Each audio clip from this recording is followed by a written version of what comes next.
considering lower blepharoplasty for genetic eye bags. Would fillers be a better option because of my age? My mom says she had eye bags even as a child. Now she is 50 and trying to get a lower blepharoplasty since they have worsened in the last few years. I also have had eye bags as long as I can remember, and I would like to get treated. I also have chronic allergies, which make them worse. Would a blepharoplasty be the best course of action for me, or would fillers be a good choice for my age and type of eye bags? I'd rather get a lower bleph because that will be permanent. But again, my age is a factor. Thank you for your question.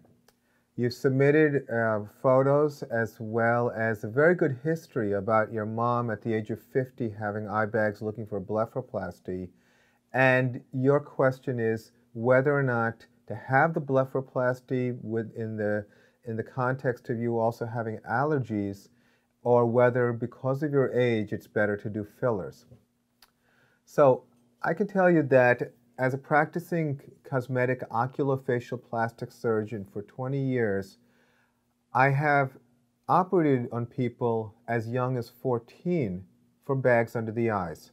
They certainly are accurate in that it runs in families, it's genetics.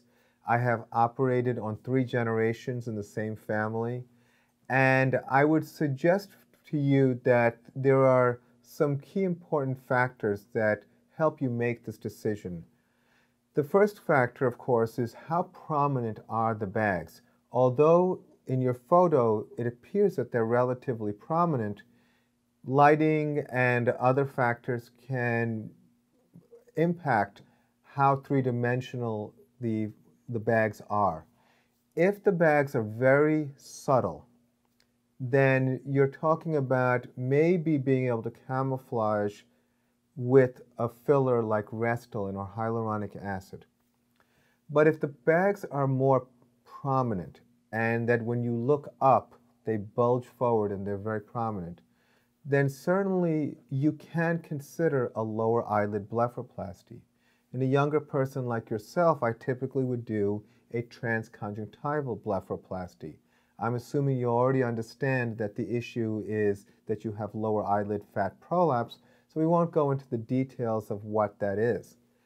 In addition, as far as the allergies are concerned, allergies recruit a lot of fluid to the eye area. Management of allergies is very important when you are considering rejuvenation of the lower eyelids. If your eyes are itchy, if you have watery eyes, if you need eye drops, those things should be managed. If you need to take antihistamines, take the antihistamines. Allergies can certainly still affect the appearance of your under eye area.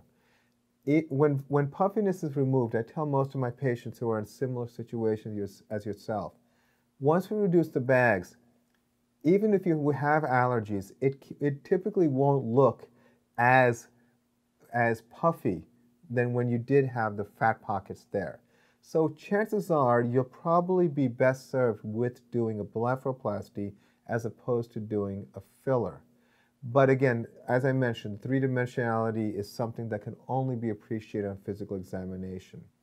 Skin quality with allergies is also an issue, so you have to also think about good topical skin care. Sometimes with people who have chronic allergies and they rub their eyes a lot, the skin becomes very irregular and kind of somewhat aged in appearance, and we will routinely do something like platelet-rich plasma injection as well as the use of fractional CO2 laser. Again, that's more of a physical exam that requires actual contact. So I think that as your mother is doing her research, it'll be good for you to tag along and maybe have a dual consultation.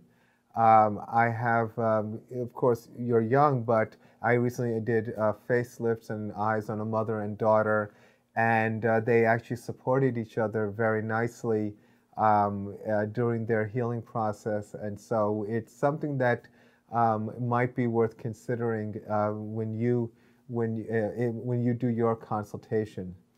But more importantly, understanding what level of the fat prolapse you have, and then deciding if it is beyond a certain level, that it's probably you're probably best served by having the lower eyelid blepharoplasty.